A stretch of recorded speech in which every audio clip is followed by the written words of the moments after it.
ትንቅንቅ የተባበረ ካውንስሉን ያገዛዙ ትንቅንቅ በሚል ቆይታን የምናደርገው ቀዳሚ የምናደርገው ኦሉሴጉን ኦባሳንጆ የአፍሪካ ህብረትን በመወከል ወደ መቀሌ አቅንተዋል ግሩፓቸውን ይዘው እሱን እናስቀድም። ኦባሳንጆ ወደ መቀሌ መጓዛቸው ነው መነጋገሪያ የሆነው። የኦባሳንጆ ወደ መቀሌ ማቅናት ሲነገር ቆይቷል። የኦባሳንጆ ወደ መቀሌ ማቅናት ምን ሊያደርግ ነው? ኦባሳንጆ ወደ መቀሌ ያቀን ነው? የማንን ትዕዛዝ ተቀበለ ኦባሳንጆ መቀሌ ለመሄድ? እሱን በተወሰነ ደረጃ እናንሳ። አንድ ሰሞን የአብይ ካድሮችን ሰምታችኋቸው ከሆነ ምን የሚል ነበረ? ሽማግሌ ተላከ የሚል። ማን ነው ሽማግሌ ላኪው ሲባሉ አይ ህወሓት ለመታረቅ ፈልጎ ሽማግሌ ላከ። የት ነው ለመታረቅ ፈልጎ ሽማግሌ የሚልከው የሚል ጥያቄ ያነሳል። የት ነው ሽማግሌ የሚልከው? አይ ከትግራይ ወደ አዲስ አበባ ሽማግሌ ተልኳል የሚል ነገር ተነሳ። ከየት ነው የምታመጡት? ከትግራይ ሽማግሌ ተልኮ ወደ አዲስ አበባ አይደለም የመጣው። ይልቁንም አብይ አህመድ ከባለ ሀብቶች መካከል ከትግራይም ከአማራ ተወላጆች መካከል የተወሰኑትን መርጦ ሲያበቃ አማላጅ እየላከ ነው። ወደ ጦርነት መግባት አልፈለገም። ያልፈለገው ለጦርነት ዝግጅት ይፈልጋል። በተለይ ደግሞ አሁን መጪዋን ክረምት በማናቸው መንገድ መሻገር ይፈልጋል። አሁን ነጭ ነጯን ግልጹን አይደለም መነጋገር ያለብን። አብይ አህመድ ፈርቷል፣ ጨንቆታል።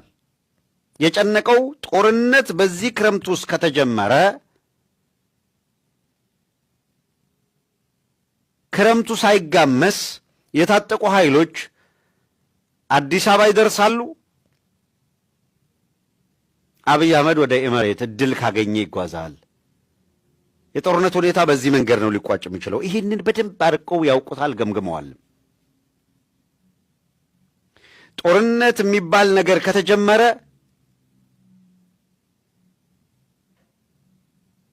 ጦርነቱ አድዋ ላይ፣ ሽሬ ላይ፣ ሰሜን ወሎ ላይ፣ ምዕራብ ወሎ ላይ፣ ምናምን ላይ፣ ጎንደር ላይ፣ ጎጃም ላይ አይደለም። ያውቁታል። ይሄንን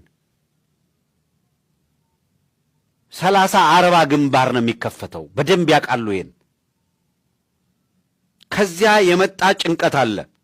30-40 ግንባር በአየር ኃይልም በእግረኛም በምንም ልትሄድበት አትችልም፣ ያከትማል። እንኳን የከፋ እንኳን በይፋ ጦርነት ተጀምሮ ጦርነት ገና ሳይጀመር ሊጀመር ነው በሚል ስጋት አማራ ክልል ያለውን ኃይል አሰባስበው በአማራና በትግራይ ድንበር ወደዛ ተልኳል፣ ተጓዝ ተባለና አማራ ክልል በአድማ በተናና በሚሊሻ ራስህን ተቻል፣ ተቋቋም አሉት። ምን እንደተፈጠረ አይታችኋል። እነሱም እንደተፈጠረ ገምግመዋል። ሚሊሻው እንደ ቆሎ ከረገፈ፣ አድማ በተናው ባገኘው መንገድ እየሮጠ ገደሉ ላይ የገባ ሲያልቅ አብዛኛዎቹን ቀጠና በ2 ሳምንት ውስጥ የአማራ ፋኖ ብሔራዊ ንቅናቄ ተቆጣጥሮ ባህር ዳር አንገት ጋር ሲደርስባቸው ትግራይ ጋር ያለውን ነገር እርግፍ አድርገው ትተው ሰራዊቱን በሙሉ ቀኝ ኋላ ዙረህ ቶሎ ወደ አማራ ክልል ሩጥ ተብሎ ተበትኖ 13 እዝ አንድ ክልል ላይ ነው የሰፈረው። ኦባሳንጆ ከዘራውን ይዞ መቀሌ እንዲሄድ የተደረገው አብይ አህመድ ስለጨነቀው ነው። ይሄ ሳይሆን ቀርቶ ጦርነት ከተጀመረ ካድሬው እንደሚያሽላላው አይምሰልህ። ምን ይላሉ? የትግራይ ህዝብ እምቢ ስላለ አዋጅ አውጀው በኃይል እያፈሱት ነው ይለዋል። ህዝቡ እምቢ ካለው ለምን ትፈርዋለህ? ህዝብ የማይደግፈው ከሆነ በቀላሉ የሚሸነፍ ነው። ዘመኑ የቴክኖሎጂ ነው ምናምን ገለመሌ፣ እነዚህ ኋላ ቀሮች ናቸው አይችሉም ምናምን አይሉም አለ ፕሮፓጋንዳ። ካልቻሉ ምን አደከመ? ፕሮፓጋንዳም እኮ መልፋት አይጠበቅብህም። ካልቻሉ ዝም ብለህ በዚህ ቀን እመጣለሁ ብለህ ለምን አትሄድም? እናትገጥማቸው። ኦባሳንጆ ጋር በቀን 6 መደወል፣ ሽማግሌ ፍለጋ መሮጥ፣ በየቀኑ የፕሮፓጋንዳ ስልት ቀይሰሪ ማለት እሱ ምን አስፈለገ?